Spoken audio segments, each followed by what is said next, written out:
Dear America, my parents don't often talk about the war. My father was just a baby when he came to you, and my mother, she was born 5 years after, living her 12 years in Thailand before her family would move to you as well. There were no stories of war they could tell, only ones they've learned in your history classes. But my uncle has a different story. He's the oldest, still in his preteens when he held my father as a baby and ran for his life. He was in his adolescence when the war happened. My uncle doesn't often tell these stories, but a heavy silence would fall when he does, and people would listen. His voice was always clear and stagnant. His voice never seemed to waver, but his eyes looked glassy. They looked outward, as remembering the bloodshed.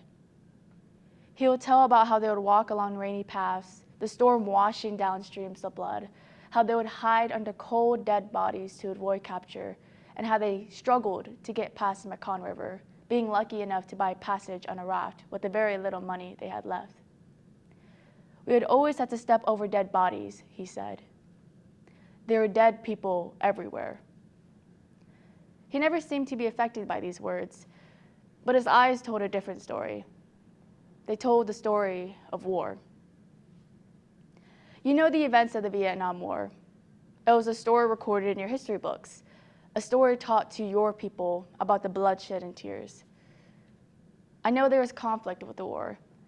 Your people had different thoughts on the matter, whether they should send their loved ones to die to help those overseas.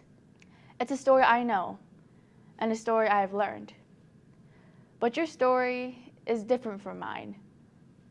That's because I have learned another story. A story spoken through testament of those who have experienced it, not from your view, but that of my people, the Hmong people.